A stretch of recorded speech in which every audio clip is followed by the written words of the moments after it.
La noticia más importante de la región en materia judicial fue la dada el día de ayer con relación al expresidente brasileño Luis Ignacio da Silva, Lula da Silva, que fue condenado a 9 años y medio de cárcel por el Tribunal de Primera Instancia en este país por la implicación en la red de corrupción que operó en Petrobras, en esta empresa estatal brasileña, vinculada a una serie de empresas privadas, entre ellas Odebrecht, para estafar al Estado, no solo de Brasil, sino de un conjunto de países de la región, en el caso específico de esta empresa privada, Odebrecht, con la que la misma se relacionó. La sentencia contra Lula fue dictada por el juez Sergio Moro, quien es responsable de la investigación que se lleva a cabo en este país, que ha sido denominada Lava Jato, que implica pues múltiples casos de corrupción a partir de esta relación con las empresas. El caso por el que se condenó a Lula el día, bueno, que la información sale el día de ayer, tiene que ver con delitos de corrupción pasiva y lavado de dinero. Ya, este es el primer caso que se le conoce al líder del Partido de los Trabajadores de Brasil, de otros casos más, otros 4 casos más de corrupción que están siendo investigados en estos momentos. Recordemos que Lula da Silva es presidente y un líder de Brasil, del Partido de los Trabajadores, obrero que llegó a la presidencia de este país luego de décadas de intento a partir de este partido para llegar al poder, y bueno, ya en el poder llevó a cabo una serie de iniciativas, sobre todo de carácter social y de distribución del ingreso, que permitió que una cantidad importante de brasileños salieran de los niveles de pobreza en la que se encontraban. Y Lula da Silva, un ejemplo para los proyectos políticos en América Latina que pensaron y llevaron a cabo políticas distinta desde una perspectiva de izquierda democrática, y fue un gran aliado y un apoyo para todo ese proyecto político del socialismo del siglo XXI que se fue generando en la región desde hace ya más de una década. Así que este es un caso que tiende a generar tristeza en algunos sectores, y bueno, la justicia tendrá que terminar de definir la situación de Lula da Silva en este país, ¿no? Bueno, quería decir que no solamente Lula fue presidente del 2003 al 2010 en Brasil, durante 2 periodos presidenciales considerados como extremadamente exitosos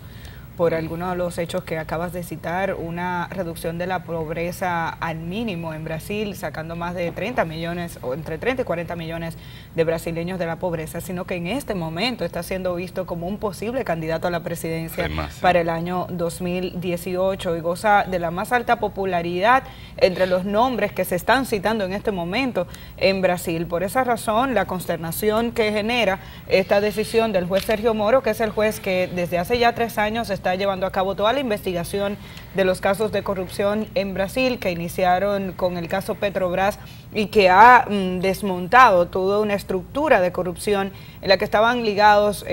políticos y empresarios de este país con dimensiones continentales que es Brasil. La decisión del juez Sergio Moro, que implicaría la prisión para Luis Ignacio Lula da Silva por 9 años y medio, también habla de inhabilitarlo por 19 años en la política. Hasta ahora ninguna de estas acciones se va a ejecutar de manera formal porque el caso está en primera instancia. El mismo juez consideraba que esto podía causar un revuelo innecesario, y hay obviamente un proceso de apelación que va a ser interpuesto inmediatamente por los abogados del expresidente brasileño del Partido de los Trabajadores, no solamente, dicen que no solamente ante la justicia de Brasil, sino que también van a interponer algún tipo de recurso en las cortes de la Organización de las Naciones Unidas por entender que en este caso se trata de una persecución política, término que es utilizado por muchos políticos cuando se ven involucrados en este tipo de situaciones, pero también hay que decir que en un hecho anterior, no es la primera vez que Sergio Moro se topa con una investigación donde involucra a Lula da Silva. En un caso anterior, él estuvo tras la pista del expresidente brasileño. En esta ocasión, el vínculo que establece el juez entre Lula da Silva y los actos de corrupción está relacionado con la posibilidad de que Lula da Silva diera facilidades a una empresa llamada OAS para que participara y obtuviera y ganara concursos de los abiertos por la petrolera brasileña, Petrobras, y a cambio se supone que esta empresa le compró un apartamento en el balneario de Guarujá, en el estado de Sao Paulo, un apartamento del que se ha hablado muchísimo a lo largo de esta investigación, y estamos hablando de la posibilidad de que el soborno estuviera valorado unos $700.000. Eso de manera inicial. Incluso Lula ha indicado que nunca hubo tal tipo de transacción. Se habló en un momento de que tanto él como su esposa habían comprado este apartamento posteriormente a esa empresa con sus recursos. Para el juez esa relación no queda clara, sino que el juez entiende que se intenta lavar dinero de esta manera y que todas las remodelaciones del apartamento fueron costeadas por los involucrados a través de esta empresa con Luis Ignacio Lula da Silva. Sus abogados dicen que el juez Sergio Moro falta a la verdad y que en esas declaraciones y que todo esto será demostrado en los tribunales. El juez Sergio Moro, a su vez, como dije hace un momento, es una persona que ya está gozando de muchísima credibilidad, seguimiento y popularidad en su país. Algunos incluso lo proponen como candidato para que se promueva como candidato a la presidencia del 2018. Varios estudios indican incluso que de ir como candidatos ambos, aunque Lula da Silva es la persona que ahora tiene mayores posibilidades de obtener ese espacio en la presidencia, Sergio Moro podría hacerle un hueco si se fueran a segunda vuelta. Ya para el año 2003, este juez había iniciado trabajos de investigación relacionados con casos de corrupción y lavado de activos, que es su especialidad. Allí es donde ha hecho la mayor parte de su carrera. Y en uno de estos casos, cuando Lula era presidente, pudo investigar y darse cuenta y someter a la justicia a varios legisladores que habían recibido soborno por parte del gobierno de Lula para poder de esa manera favorecer algunas de las iniciativas del Poder Ejecutivo. En aquel momento él estuvo tras la pista del presidente, pero en aquella ocasión no pudo establecer el vínculo directo entre Lula y el caso de corrupción que estaba investigando. Por eso, para la defensa del expresidente brasileño, en este caso el juez está haciendo inferencias que no ha podido demostrar y que no va a poder demostrar en los tribunales. Vamos a ver qué pasa. A ver qué pasa. Se habla de que el conocer el caso en segunda instancia, como correspondería ahora, y que sería entonces ya una decisión definitiva que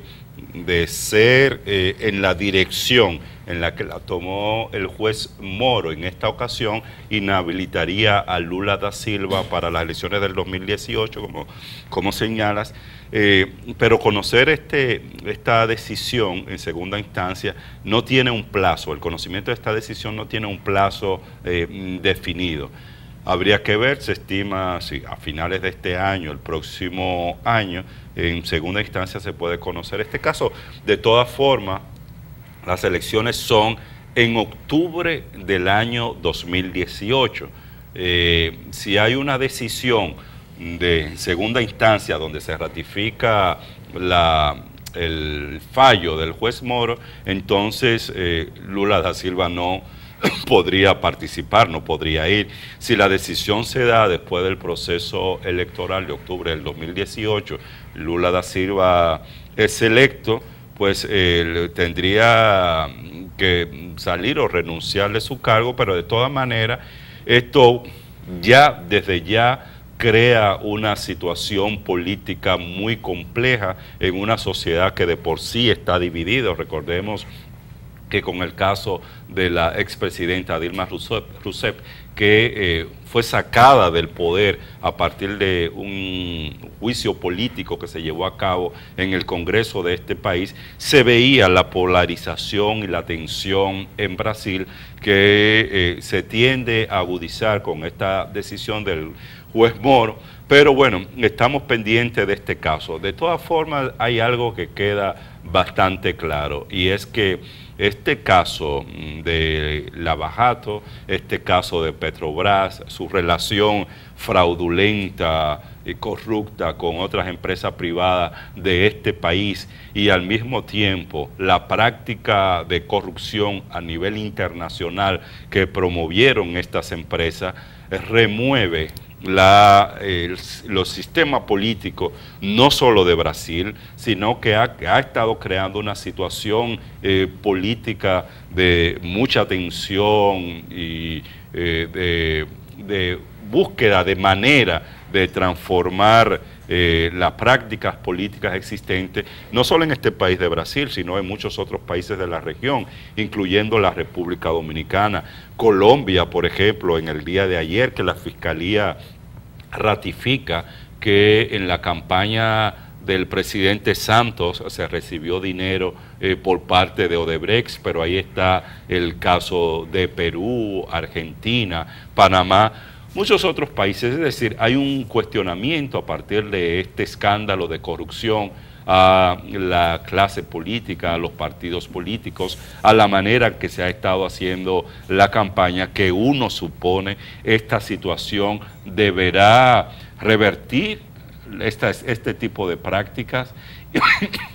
y transformar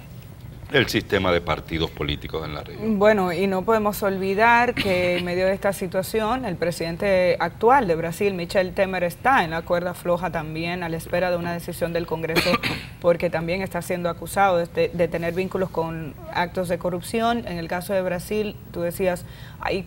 al menos 5 investigaciones adicionales abiertas que lo vinculan no solamente con el caso Petrobras, sino también con el caso Odebrecht, y no solo en territorio brasileño, sino también fuera de su país. Entre los casos que puedo citar está el de Angola, donde él habría intercedido para que Odebrecht fuera contratada y a la vez se lograran los acuerdos y los préstamos con el Banco Nacional de Desarrollo de Brasil para que Odebrecht pudiera trabajar en ese territorio. Y eso me hace recordar que una situación similar parece que se produjo en República Dominicana en algún momento. Cuando Lula estuvo aquí, se mencionó también, digamos que el activismo o el trabajo del lobby que estaba desarrollando este expresidente de Brasil para lograr inversiones de su país en otras naciones. Algo que fue visto de manera positiva en la medida en que un expresidente se puede convertir en un embajador de su nación